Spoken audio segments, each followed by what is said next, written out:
The big story of the day. A third COVID wave in India is inevitable and it may hit in the next 6 to 8 weeks. That is what the director of the All India Institute of Medical Sciences, Dr. Randeep Guleria, told NDTV this morning, and the statement comes amidst unlocking in various states after weeks of strict restrictions. Listen in.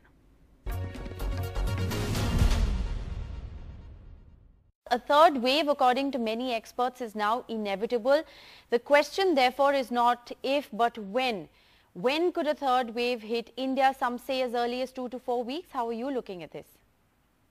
So I do agree with you. The third wave is inevitable, and it's basically based on human behavior, because what is happening is that as we've started unlocking, there is again a lack of COVID appropriate behavior. We don't seem to have learned from what happened between the first and the second wave.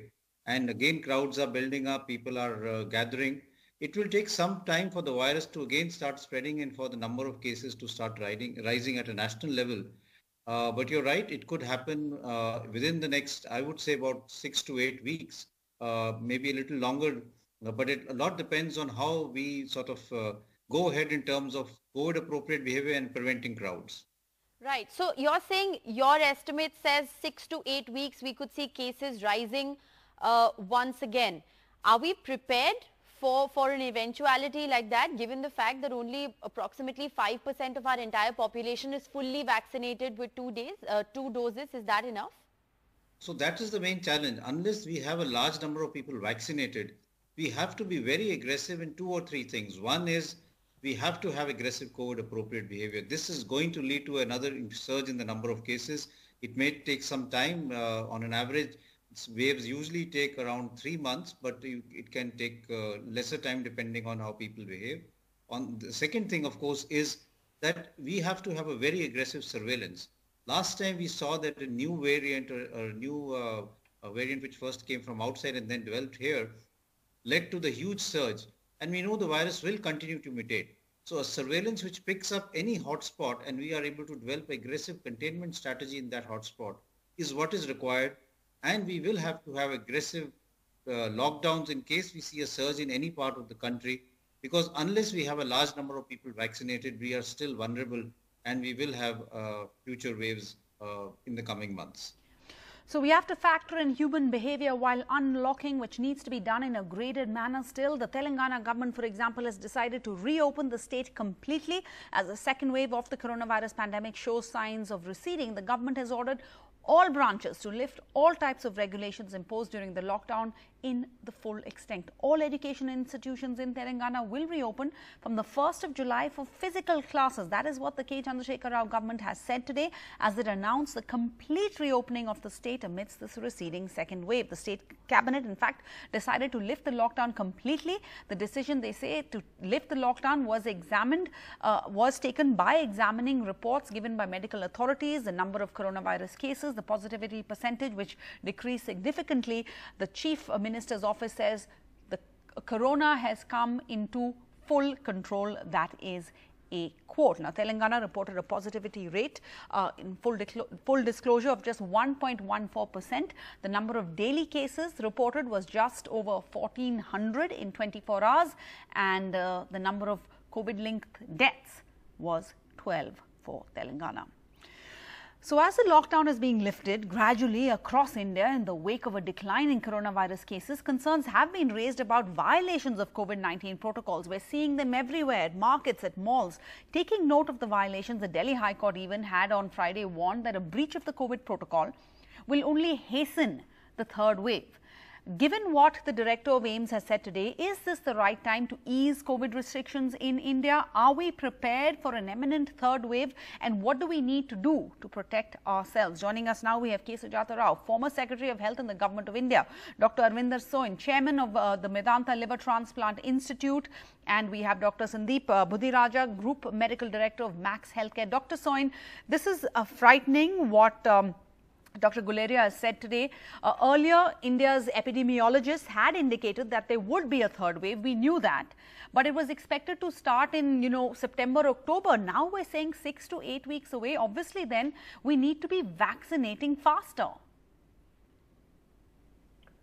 Waves in this pandemic depend on a few things, and the chief among which are what percentage of population is vaccinated and whether we are observing COVID-appropriate behavior.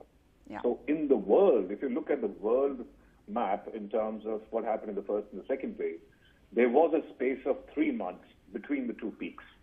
However, between two peaks, there was a space of between 2 and 7 months in individual countries. Now, if we want to prolong this 2 months or 3 months to 4 or 6 months, we have to practice and enforce COVID-appropriate behavior, like Dr. Guleria has said, and we have to get into a vaccine hyperdrive.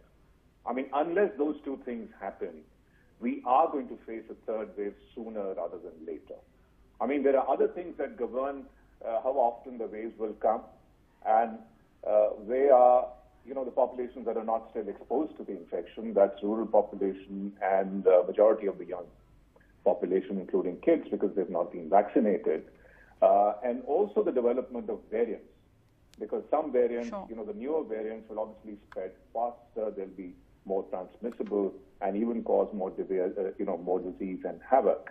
So I think all these factors govern it, and what we can control is to observe COVID-appropriate behavior. In fact, it's not very far-fetched now to think that there should be fines and penalties and taxes for COVID-inappropriate behavior. All right. So, Dr. Guleria, Dr. Soin, all of you saying that this is a fight on two fronts, basically. The fronts that we can control.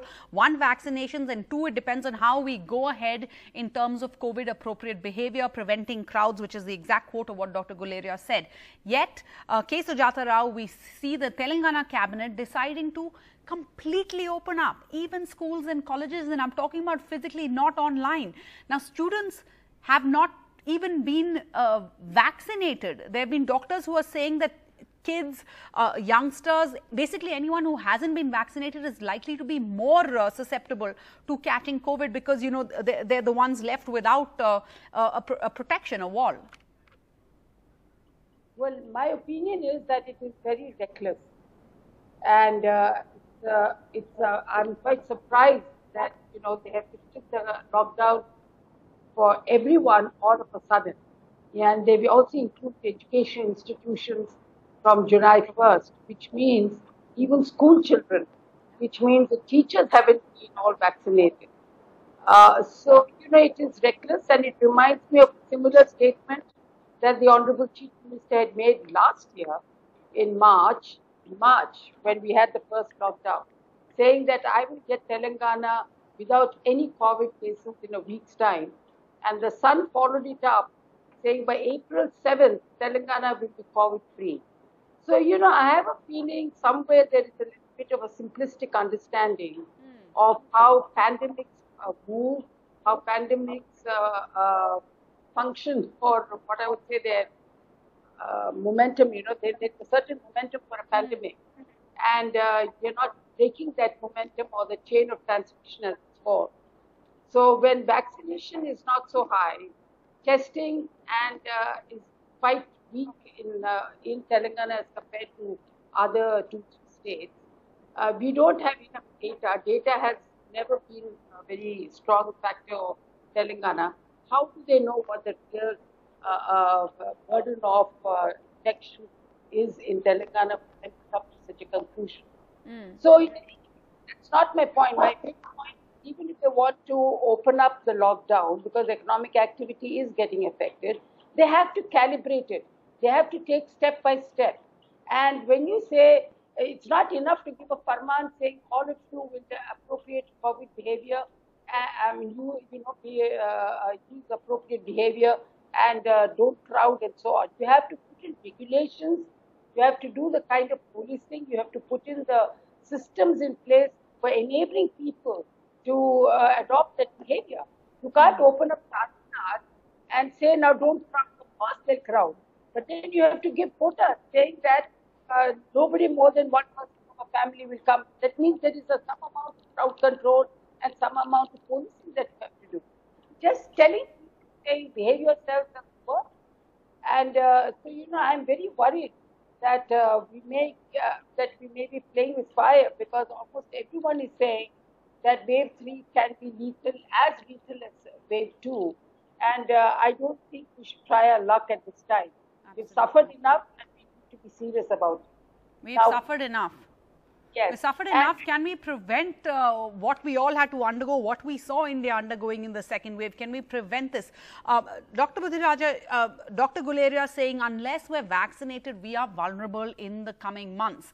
Yet only 5% of India's population has been vaccinated so far, and I'm talking about with 2 doses. Of course, yes, the government says they are planning to vaccinate 108 crores by the end of this year. But the third wave now expected in 6 to 8 weeks. Should we, I mean, where do we start, Dr. Budhiraja? For first, should we then reduce the dose gaps for Covishield? So personally, I don't think that would be a good strategy. We need to somehow improve the supply line of availability of the vaccine. And in fact, what we are seeing is places or center vaccine supply is there. Of late, in the last few days, we are seeing increasing hesitancy. The slots at places are lying vacant. People are not opting for it. So it has to be a strong strategy. We have a continuous, unlimited, unrestricted supply of vaccine, whichever that it doesn't matter. And the hesitancy of people is removed by clear educating and informing and giving the right advice and right piece of information. Let me tell you a piece of information which came out one particular brand that it causes clotting tendencies and can cause was taken up so badly by public at large that it single commonest reason of causing vaccine amongst people. Every patient, everybody, every person asks us how much risk because of this get a clot. Now, we keep telling that the incidence of such complications or rare complications is far rarer by vaccine than by the natural disease process itself.